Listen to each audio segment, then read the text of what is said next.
I want to put you on the other side of the fence. You're an employee or an executive for Respawn/EA. How do you think you would feel on the other side of that? I mean, perfectly honestly, probably wouldn't be happy about it. If you are a day one player, if you gotten a bunch of battle passes essentially for free, is it fair to say that we're even? Do you think that it's stealing in a sense?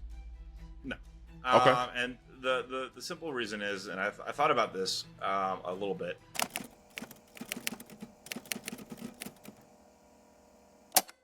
Ladies and gentlemen, Iriq of Awesome here for the Iriq of Awesome podcast, and I'm here with a very known Apex Legends figure, almost 240,000 subs across multiple channels, over 70 million views, just a hell of a guy.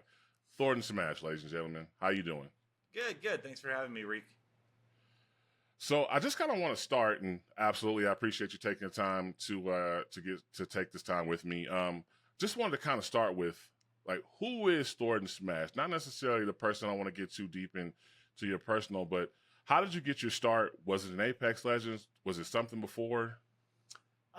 So I've always been like really into video games. Like I've been playing. I think back when I was a kid, we would only have. I didn't have a console growing up. I didn't have any games or anything. So me and my buddy would take $5, go down to the video game store, and play like an hour of co-op of Halo because it was all I could get on. So I've been playing that GoldenEye since I was growing up. But content creation's been kind of an interesting journey.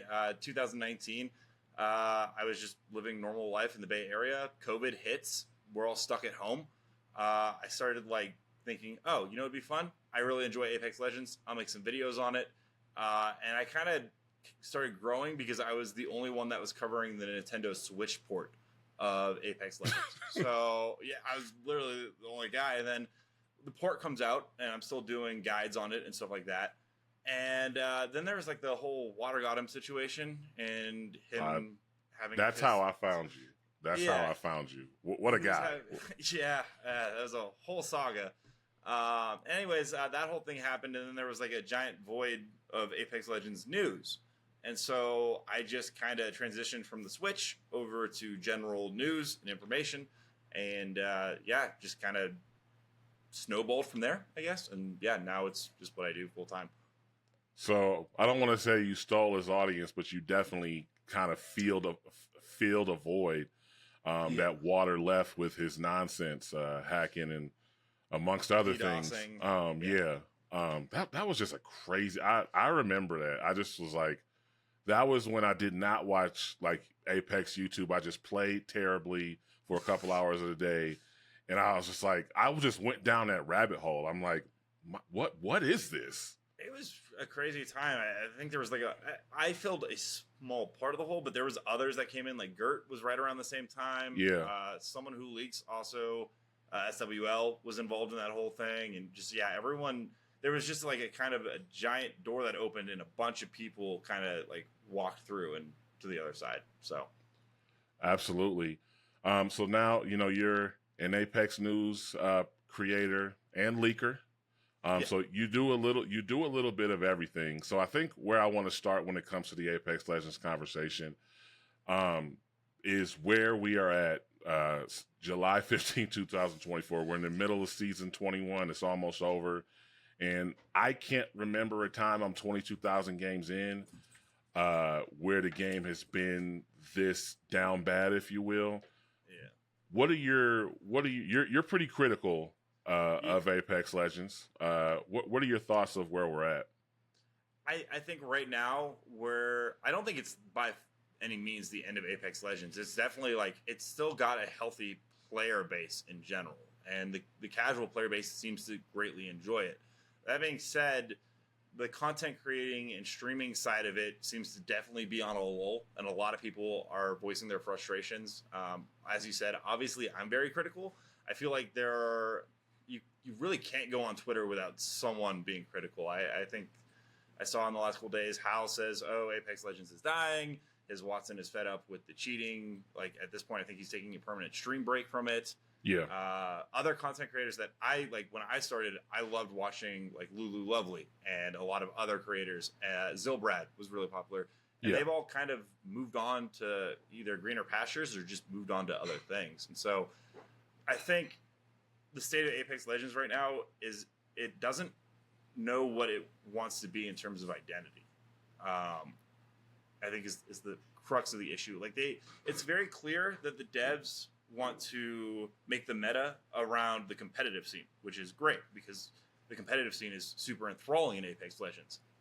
That being said, when you do that but you don't commit to it 100%, you end up making the casuals very upset, and then vice versa. So you have the whole aim assist debate going back and forth. So pros are unhappy with that, and the casuals are, happy with it. It's an identity crisis, I think, right now for Apex Legends. Do you think that it's fixable? Yeah, definitely. I don't think that they're anywhere in a state of disrepair. It's just going to be very critical on the choices they make going forward. If it, like, any game can truly be saved, in my opinion. It's just depending on how they want to go about that, or if they're going to just double down on their current statements. I think recently Andrew Wilson said before season 21, Apex Legends is reaching peak numbers back to when, it was at its peak.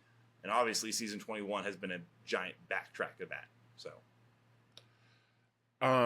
No, that's a very good point. I want to ask you a question in regards to that. You mentioned peak, and I know a lot of people use Steam numbers, for example, as kind of an indicator. I disagree with that. I think that there are way more console players on Apex than there are PC players. Yeah, I mean, everyone's poor. It's a lot easier to have a $300 Xbox than it is, a good PC, right? March 17, 2024 was the day of the Destroyer 2009 hack. Yeah. That day, and that was the day of regional finals, it was 424,000 people on Steam alone. Fast forward a week, there was less than 100,000. I personally believe that this game is, one, it's too hard, and I don't think this game ever really recovered. I think a lot of people that left that day have not came back. What do you think? I would agree with that. I think there's definitely safety concerns. When you see the two biggest players on a regional finals tournament get hacked mid-game, obviously via third party, it's a huge concern. People for the longest time have had concerns about Valorant's kernel program, where it's very invasive on your PC, and that's the game being invasive. Now you have, who knows, being able to go through your stuff. And if they have, we never really got a true resolution. We got an update that there were going to be a couple of updates to fix it, but there was never, I think, anything actually 100% said that the game is safe now. You can go on. There are no concerns whatsoever. To make people feel a little bit better. Exactly. And the lack of communication, I think, is kind of an issue, and we can go into that later. But I think when you don't make people safe playing your game, they're going to move on to other things. Yeah. Did you ever feel like it was not safe to play Apex? So, fun thing about me, I'm a console player. Same. I know. Yeah. Same. I play Xbox. I've never had any concerns because there are cheaters now that can spoof and get into console lobbies, but just overall, you're not going to brick my console, at least not that I'm aware of, by me playing Apex Legends. So I'm not too concerned. What are some things? Go ahead. I was just going to say, I'm not concerned, but I can understand the concern of those that are on PC. Okay.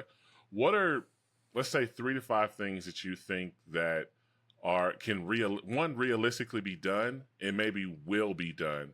I know, I believe it was today, your video, you talked about Apex Legends 2.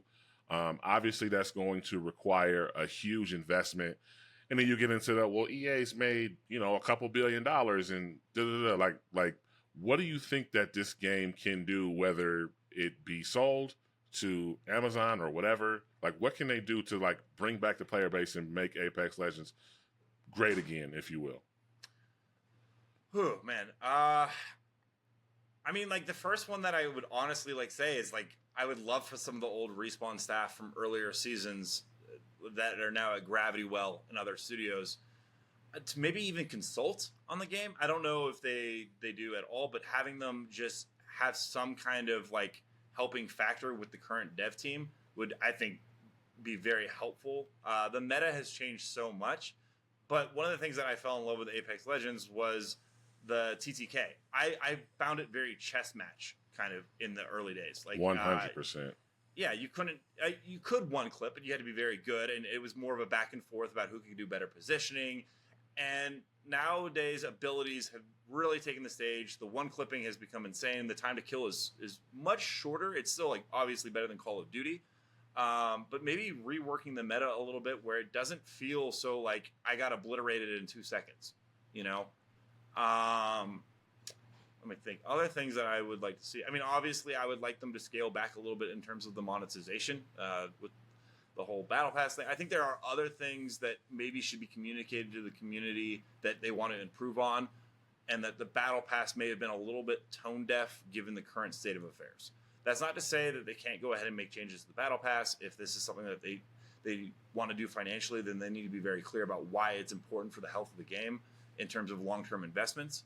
But at the same time, it was probably smarter to address what you're going to do in Season 22 for the anti-cheat and other issues plaguing the game rather than go ahead and tell us you're going to double down on a battle pass. Let me stop you right there, and I just want to get your thoughts on this. A lot of people were obviously upset that they had to spend actual money to get into to get both season parts of the battle pass. Before you could use coins that you earned from the previous battle pass. So in theory, a lot of us have gotten 18, 19, 20 free battle passes in theory, right? Mm-hmm. Would it be fair to say we're even? I understand that EA makes a lot of money. Like the company is worth a lot of money. I understand that, but like at the same time, if you got and for the record, I've only bought the battle pass twice. So I've only had it 2 seasons. I've spent less than $100 on this game. If you are a day one player, you've gotten if you've gotten a bunch of battle passes essentially for free, is it fair to say that we're even? There's a couple of things I guess I would break down about that. One is one of the things that Apex Legends looks at most in terms of data is player engagement. So while I am taking my coins and moving them over to the next battle pass, I'm also repaying you with my engagement and then additional collection events and other things in the weekly store updates that I will then spend currency on if I like the skins and I like the stuff in the event. Okay. Furthermore, I think with the battle pass, like there were a lot of different ways they could have gone about it. Splitting the battle pass in two is very questionable to me. I can kind of understand what they're doing. If they had gone along with an approach of, look, you need to buy the first battle pass, but the second battle pass, if you complete the first one, you can roll Apex coins over that will give you in the first battle pass for the second split, if that makes sense. Yeah. Instead, you're now making me buy two in a single season, and that just seems a little egregious. That I think takes it over the point of even, because now you're trying to make money hand over fist, if that makes sense. Yeah, absolutely. One thing that I'm a very big proponent of is we have no Apex ALGS floating around August. Mm-hmm. That's not going to happen. No. Why do you think that we together as a player base, there's a lot of us, can't just say, hey, we're really not going to do this, because I think and I know if I can't remember what season it was that they came out and said performed under their projections. Mm-hmm. If they're expecting 100,000 battle passes, for example, and they come in at 25,000, somebody's going to come in and say, "Hey, what do we got to do?" So why do you think that we as a community can't do something like that? Well, I think the vocal community can do something about it, but very similar to what you said with the Steam PC charts not being completely indicative of the situation, I think the same thing applies as a community as a whole. There are a lot of Apex Legends players, specifically on console and such, that will never ever go on Twitter and never look up anything about Apex Legends. There are a ton that are on that console as well that will never ever watch a YouTube video. In fact, I would say it's probably only about 10% to maybe 20% of the community that actively engages on a daily basis with Apex Legends content in some way or form. Therefore, most probably never even hear about the boycott or even get involved in it whatsoever. They'll continue to hop on and play, or they'll make up their own informed decision on their own time based on their own values on whether or not they want to continue to play. But the simple fact of the matter is it's a very small minority in the grand scheme of things that is actually vocal about what's going on in Apex Legends. That's a pretty good point. Did you want to finish your thought on some things that they could do or add to make the game better? You left off at less abilities. Less focus on abilities being the main attraction. I think one of the great things about Respawn in the games that they make is their gunplay is absolutely superb, and the movement is always super fun, and that should be the highlight of the game. The ability should be a secondary, kind of like a dessert kind of thing. Okay. It should not be the main entree, and so I think scaling back abilities would be very beneficial. And then I guess like the big thing is, and I've seen it floated around a lot, the last thing I could say would improve the game is go back to the content release of town takeovers and mid-season updates. Give us more lore in game of upcoming content. I remember running around trying to catch the butterflies in I think season 9 for Seer on Olympus. Like that was some of the fun stuff to do. Or Maggie's ship crashing on Stormpoint. Yeah. Bring back some of that stuff. That was super fun and engaging. I'd like to see some of the Loba, like the single player thing they did when Loba was trying to get Revenant's head and the whole Revenant thing was like the quest and stuff. Yeah, all that is absolutely fantastic. I would love to see more content be regularly released like that. I realize in season 21 we got solos and quads, which I actually have been having a lot of fun with quads. But the simple fact of the matter is, like, outside of those two game modes, there's not a lot to discuss about Apex Legends, if that makes sense. It makes perfect sense. I want to go back to what you said about the meta because I kind of disagree with you a little bit. I think there's a very distinct, there's a very thick line in the sand between like the pred meta where you have, Rev Conduit and Lifeline, and then the pro meta, which up until recently was Bang, Blood, Caustic. But if you look at pick rates, for example, Wraith has always been there. Octane has always been there. And Octane has been terrible for roughly 15s. He's awful. Yeah. So I kind of disagree when you say, like, I love the time to kill and stuff like that because I agree. It is a chess match. Who's going to get that first knock? How are we going to push? But I don't think the meta really affects that because, like, if you look at Bangalore or Caustic, who has, I think, a 2% pick rate or something like that, which means on average you see one Caustic in any given pub match or something like that. So I think it's interesting that you kind of go to that because I think that a lot of people, it's the meta. It really isn't. The same legends, Wraith, Octane, Lifeline, Rev, those are the legends that are being played. Those are the ones that kill you.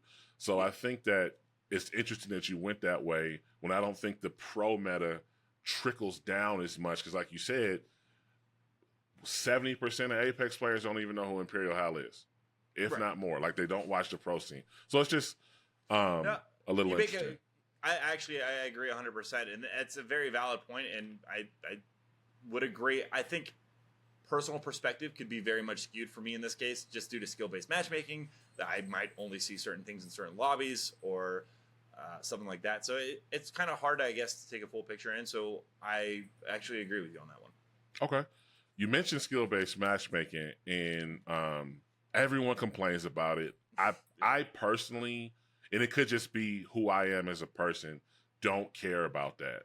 Okay. Like, if I die, it's probably, to me, it's because I suck, right? And if you remember, maybe a year ago, his Watson mentioned something about, like, I forget the exact term it's called, but it's like engagement. Engage optimized matchmaking. Do you think that's a bad idea from a company standpoint? So it's hard for me to tell in this specific case because Respawn and EA do not make the data publicly available. They've been on record saying that what they do does help player engagement. But I don't have the statistics like available. So, and no one I think does other than Respawn and EA. I know that skill-based matchmaking has been a frustration for a lot of players for a very long time. I know there are other games like X Defiant that do go ahead and try out, like, for instance, their public lobbies have no skill-based matchmaking. Some people really seem to love it. Some people seem to hate it. I am not saying that Respawn should do away with the system completely forever. I will say it'd be interesting to try an LTM where they completely disable it for 2 weeks and then let the community come to its own conclusions after those 2 weeks. But by not at least making it clear that they are doing this and then letting us try it out, we'll never really know. I think that's an interesting point you make because, solos, right? I think solos might have been the first LTM I ever partook in as an Apex player. And here we are 4.5 years later, whatever it is. 'Cause I think the original Solos was season 2. Iron Crown. I think the numbers bear out, and I think this is a better version of Solos that we just had with the kitted weapons, the automatic shield swap. I think the numbers bear out that people don't care about Solos. So I would say that, like you said, let the community decide. Like, that's a good idea in practice. The community complained. The community complained for 19 seasons. Yeah.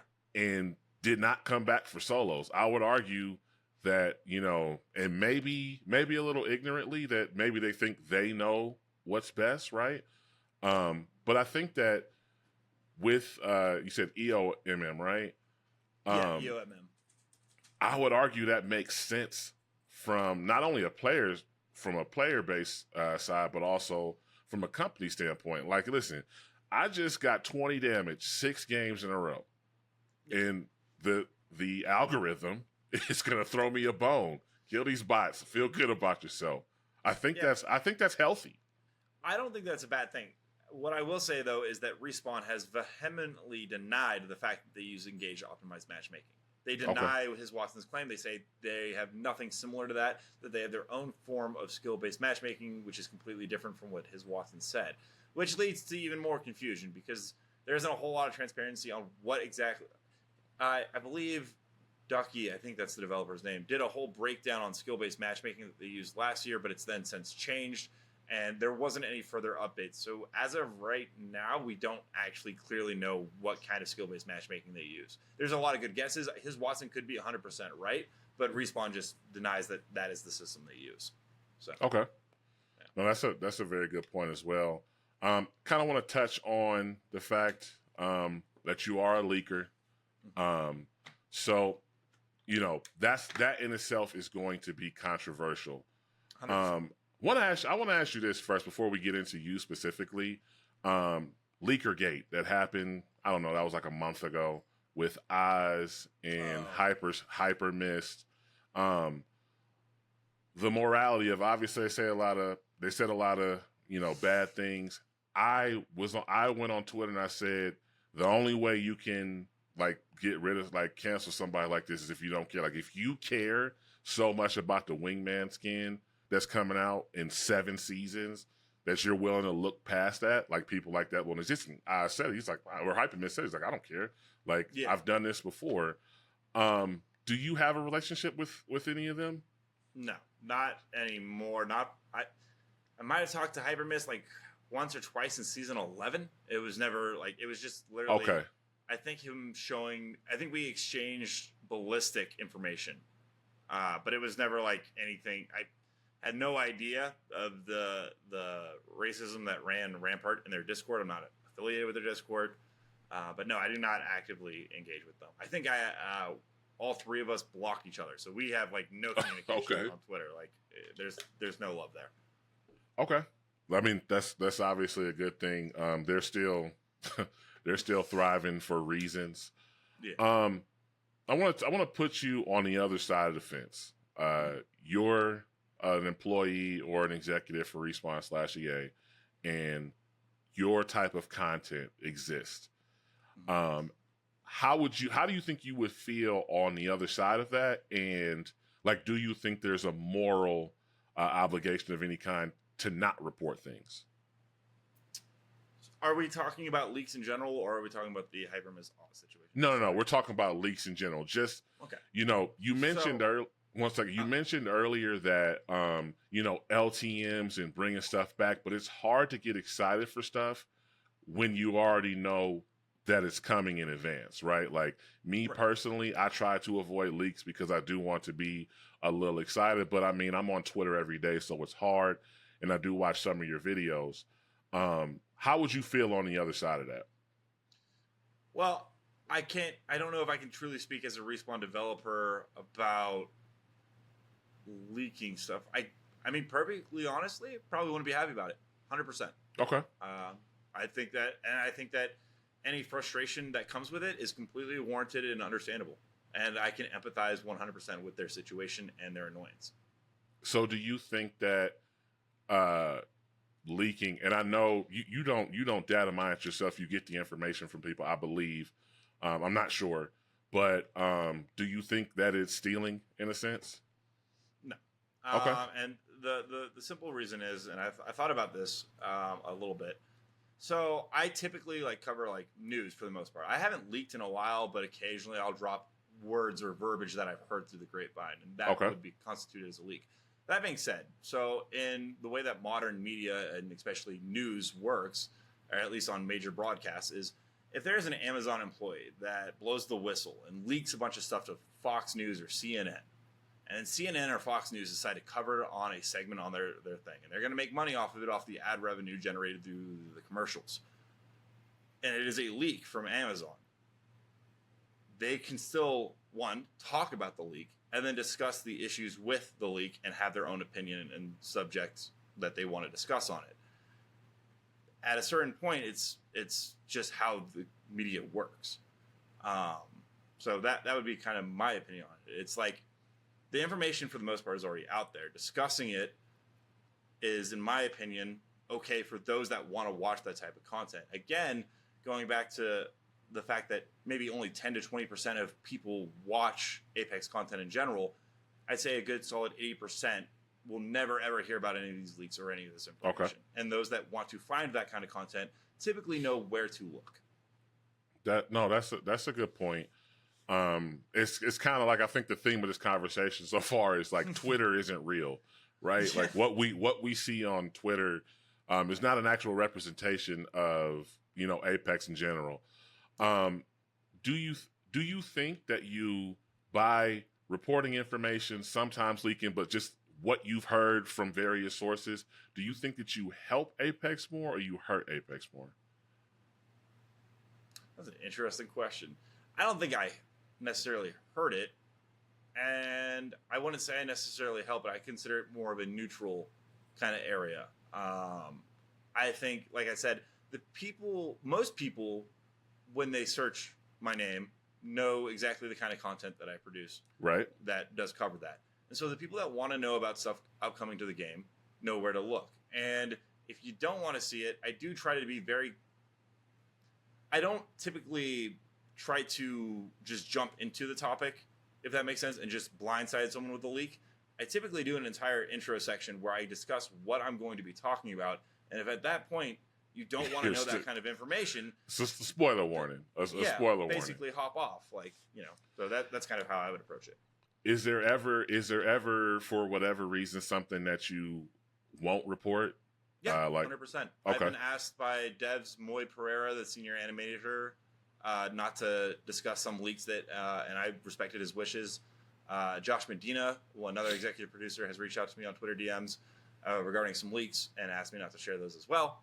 And typically, I mean, there is some others, like some of my sources, obviously, as you mentioned, are data miners, but I do have friends that work as executives at EA. Mm-hmm. I have been told in the past why certain people have been let go. And obviously that's none of my business to discuss on a public forum. And I don't want ever any kind of vitriol to be aimed at a dev. And a dev should never have an attack on their person. Now, I can be critical of a company or an entity like EA, Respawn, or a product like Apex Legends, but I'm never going to attack a person and try to send hate their way, if that makes sense.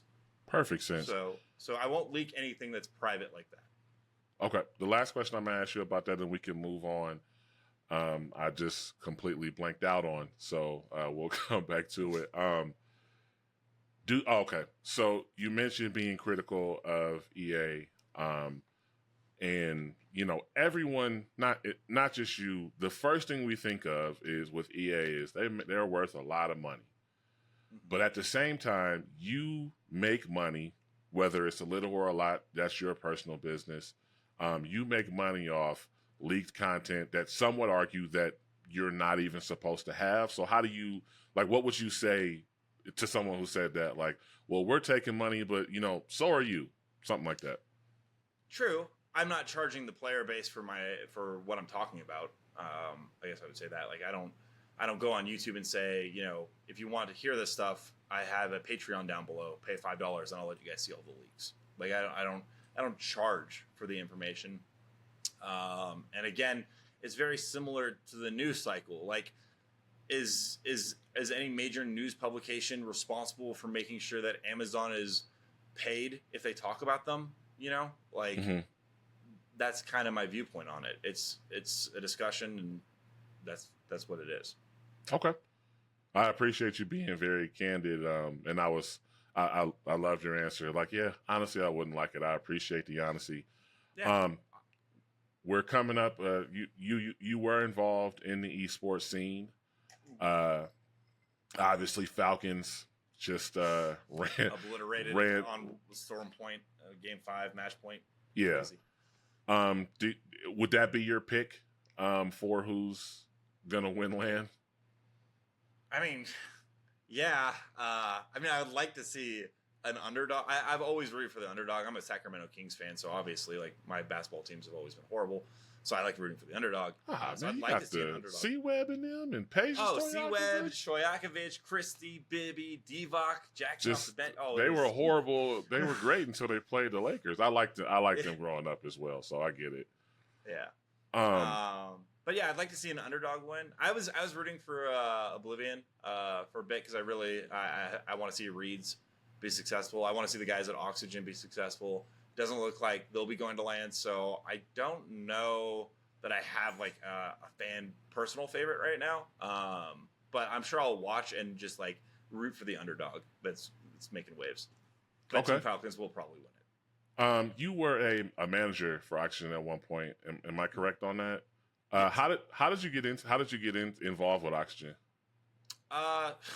So I went to the North Carolina LAN where his Watson got MVP. And I went as a representation for Glitch Energy, the energy drink company. And while I was there, they reached out to me and wanted me to build them an esports team. And so I said, you know what? I got free time. I've never tried that. I love sports. And I grew up loving, back when it wasn't filled with microtransactions, NBA 2K and doing my GM and doing stuff like that. Like I love the chess match. We're going back to that, but like the chess building component, I like that kind of stuff. So I said sure, and I started slowly building it. I hired Psycho first, the coach Anthony. I love him. I just love his charisma. By the way, like he's got it. He's fantastic. He's a great guy, nicest guy I've ever met. He also, one of the reasons I really wanted him was he had one of the highest emotional IQs I've ever seen from someone his age. And so he was just smart. He knew how to present himself. So, and he came at the recommendation. I had been talking to, what's his name? Former C9 coach. Why can I not? I'm drawing a blank as well. He's now with Furia. Why can I not remember the coach of Furia? Anyway, JMO. JMO. But and PvPX. Before he was JMO. PvPX, that's it. PvPX. Yeah, before he was JMO. So I had been talking to PvPX, and we've done podcasts together, and we had talked. And so I was just picking his brain for some coach recommendations. We picked up him. And then going into the winter, we were trying to figure out what we wanted in terms of players. And actually, I butted heads with Oxygen as the manager for Glitch, because I wanted Atlanta Premier's team. I wanted Hill, Crook, and Enemy originally, because they had been doing really well. I didn't know it. I had run into actually BR Demons with the Mashin, Lamek, and Soupy team, which was our Challenge Circuit team. But anyways, Oxygen ended up having more funds and being able to pick up Hill in them. So they went with them. We picked up BR Demons in February. That was me and Anthony's call to go ahead and pick them up. And then while I was in London LAN for Split 1, I had been talking to SWL, and he is a very good Apex player, but he's also incredibly data and analytical driven. And I just knew that right then and there, that was the analyst that I wanted. I introduced Jack and Anthony to each other. They seemed to get along very well. And so then we combined those two, and then I brought over the team, and then we were with Glitch. We had qualified for LAN. Glitch had let me know that they were no longer going to be able to fund the team. At this point, I had reached out to Adam Morrison, the COO of Oxygen, and I began to actually work a deal where Glitch would subsidize a certain amount of salary to Oxygen to pick up the boys. That way, that Oxygen would be more incentivized to do so. And then I also signed my own contract where I would provide my own capital to Oxygen for the trial run of the Oxygen boys. So then I paid in, Glitch paid in. That allowed the boys to get paid. That allowed Jack to get paid. That allowed Anthony or SWL to get paid. Because the prior 6 months, I had actually been paying SWL and Anthony out of my own pocket on Glitch because they were not being compensated enough. And so, yeah, that's basically what happened with Oxygen. I just basically worked the deal well enough that it was incentivized heavily to pick them up along with their land placement. And yeah. Can you talk about why you're not you're not involved in esports really anymore? Can you talk about that at all? Sure. I believe it was in October. Last year? Know, October 2020? Of last year. Okay. This was like October. There had always been thing. I'm very much driven on trying to make the team as untouchable as possible, if that makes sense. Like, the more that we can do in terms of content creation, the more that we can do in terms of making ourselves so marketable that even if we have a bad performance, there's no risk of ever being dropped. And after going to LAN in middle of July where they placed third, and then going to another one in Birmingham, and then also trying to get that content and marketing thing, I was burned out. And I just straight up told Anthony, like, I don't have the time or patience or energy. I've already, like, Oxygen, I was not in a paid position by Oxygen. Like I said, I was sending money to them. I'm not making any money from this. I set out with a goal of having an Apex team, make LAN. I've achieved my goal, and it's just too much of a time burden and mental strain for me to want to continue to do this anymore. And so I let Anthony know, and I left. Okay. The only reason I asked that, because without getting too deep into it, I mean, there have been other things that are flirting around, so I just kind of want to get your side of it. So there you go. Thank you for sharing that, of course. I'm going to stick on esports. What do you think it'll take? And I'll give you an example. When Nick Merckx was on Tripods, I argued that somebody needs to figure out whatever reason to get him to land. I'm not interested in, what type of person he is. There's terrible people everywhere. Aaron Hernandez was a Pro Bowl tight end, and he killed a bunch of people. There's bad apples. It's a big dog. It's my dog Lagatha. She's fine. No, you're good. Heard something in the backyard. There's bad apples all across sports, the world, in high positions. But I argued that Nick Merckx would bring more eyes to Apex Legends Esports. Like, imagine him at a LAN, right? That's just going to be nuts. What do we need to make Apex Legends a more successful esport? And you actually have actual knowledge of the ins and outs, kind of. Well, I'm going to be perfectly honest. I think Team Falcons was a very, very bad thing for the league, if I'm being perfectly honest. Just because parity is what makes sports special. Like, you're always going to have your Patriots and stuff, but this is basically the Warriors or the Big Three in Miami. Like, this is like it's almost unbeatable. I don't know how anyone can beat them. So the lack of parity, I think, is going to be an issue. Like, it's great for Falcons, but I think a lot of other teams are going to hurt, because what you do when you do that is you cut down the market share. Like, esports teams don't really have a home affiliation like most other major sports markets. Like, well, Oxygen is Boston related. The city of Boston doesn't really know about Oxygen that much, at least like compared to like the Red Sox. So you go by your players, and that's how you're going to sell merch and make a name and recognition. Now, the problem is, like, you have these top three players who are the arguably biggest names right now, probably, all on one team. So they've got the market share of player value. And then not only that, they've got the market share of the entire winning thing. Like it's hard to root for another organization and build roots, like a grassroots kind of thing, as Fallout says all the time, when it's a superpower, basically. There's just no market parity right now. Along with that, like, Obviously, I think having the ALGS skins that been worked on for so long ago in some kind of collection event for the general player base to see would be fantastic. Because, like we've talked about a couple times already, not everyone watches Apex Legends content or the comp scene, but a very easy way to get them to know about it would be to have it in an in-game store so that the casual player base sees it and then is like, oh, what's this? Oh, I'll check it out. That would seem like a really easy way to get more eyeballs on it as well. You mentioned like there's not a lot of parity. I would argue. I mean, obviously Falcons got the bag. They'll probably be together for some time, but I think that a lot of teams, there's roster mania. Roster mania is too much.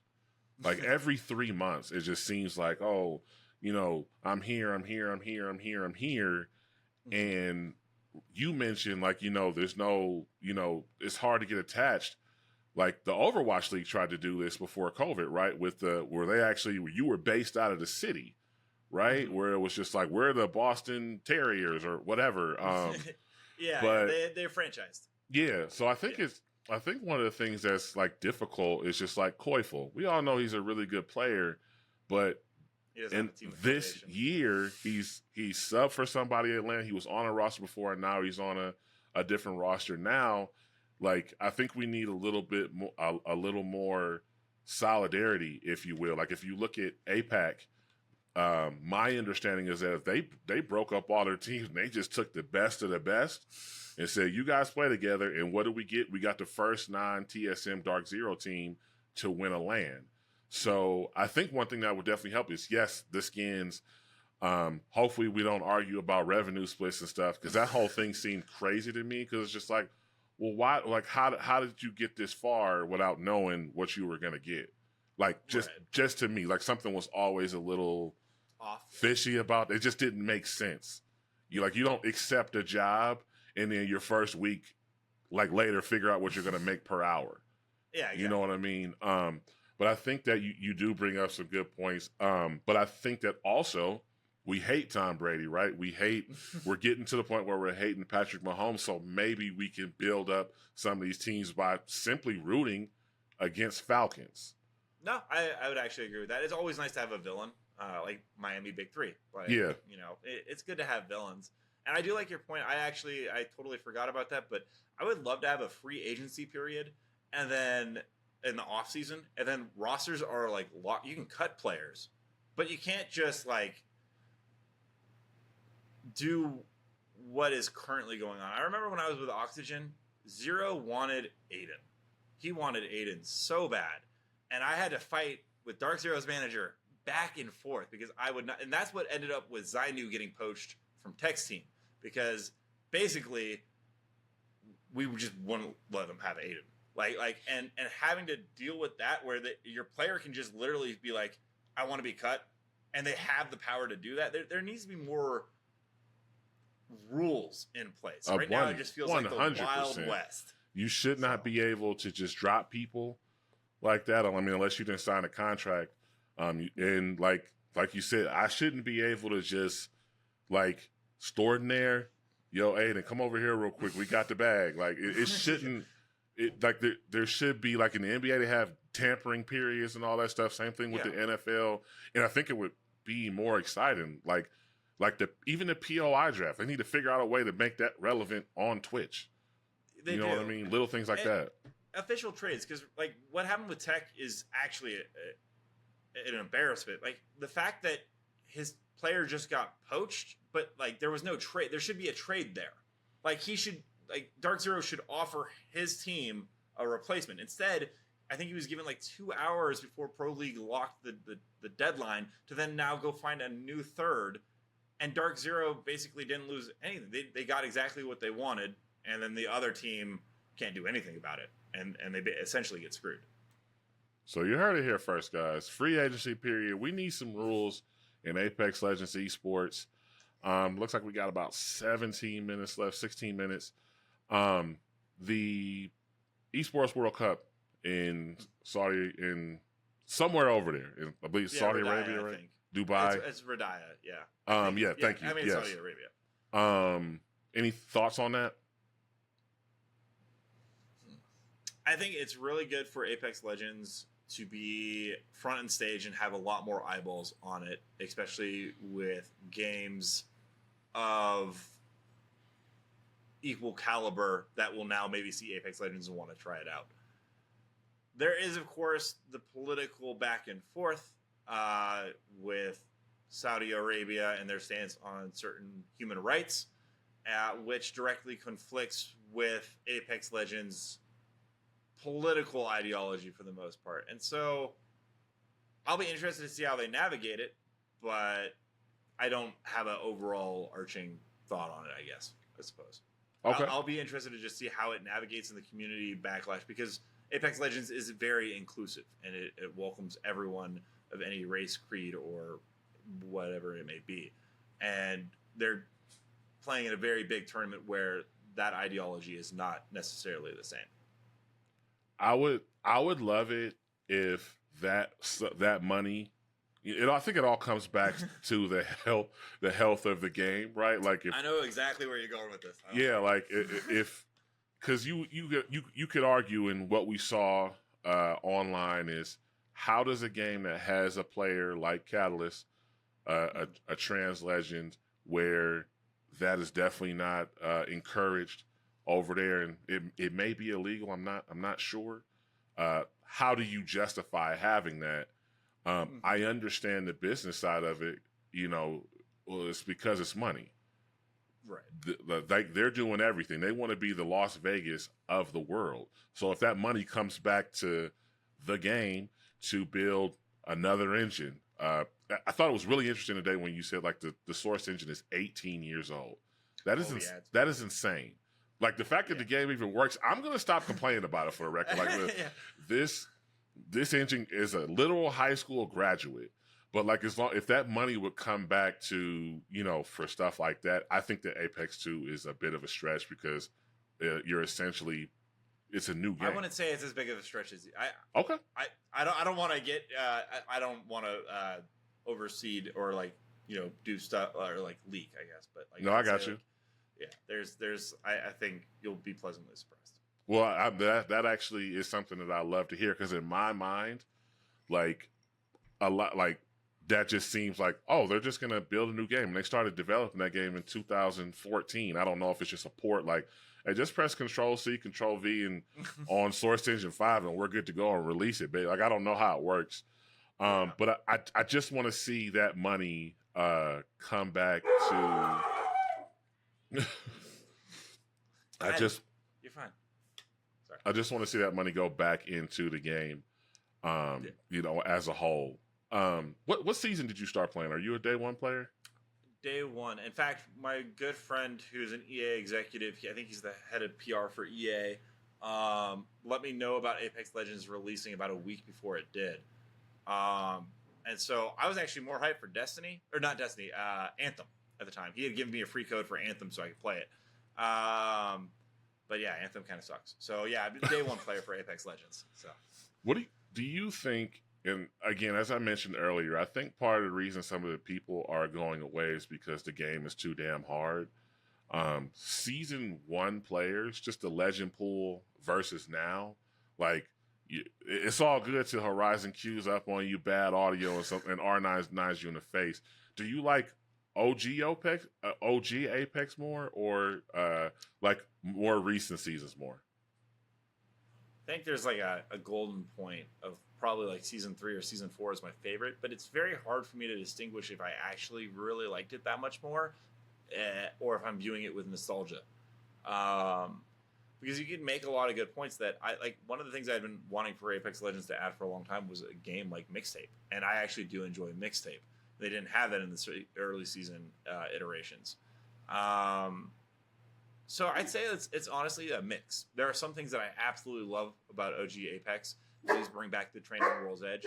Guys, please bring back the Train on World's Edge. But there are also some new additions that they've added more recently that I also truly love. I guess I'm somewhere in the middle on it. Do you think that the game is harder now than it was then?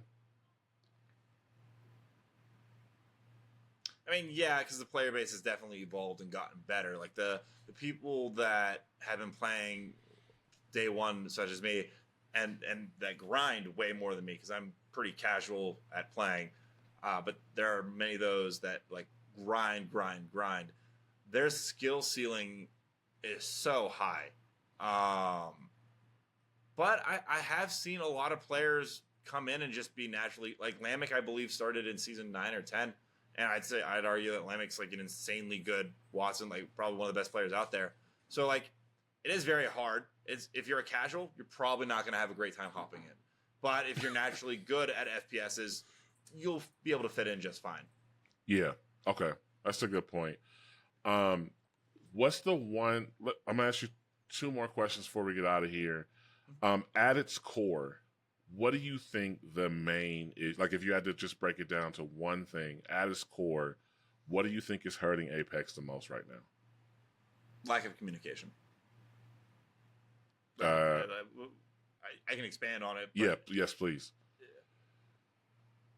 I remember Ryan Rigney as the director of communication in earlier seasons, and he was incredibly vocal and would have discourse with the community.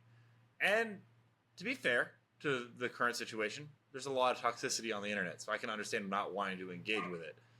That being said, after the Battle Pass changes and the enormous amount of backlash about the Battle Pass changes, not responding to it and instead showing the corrupted summer sale store, probably not the move nor the best communication about the situation. To have backlash about the monetization practices and then your next post to be buy these skins.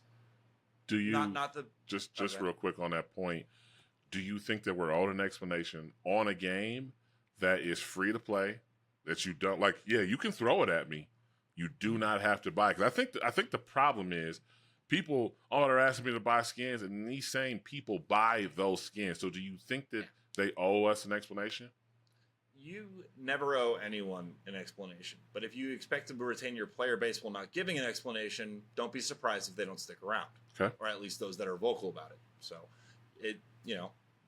when you ask what is hurting the game, I can only go off of what is being largely talked about on the internet forums, because I'm sure casuals have a completely different mindset of what they don't like about Apex Legends. So I'm going off the most vocal, which is the recent Battle Pass. And you don't have to explain your reasoning, but don't expect to build goodwill or keep those players for the long term, because you're eroding that trust that they've had from earlier seasons. I mean, I definitely can't disagree with that.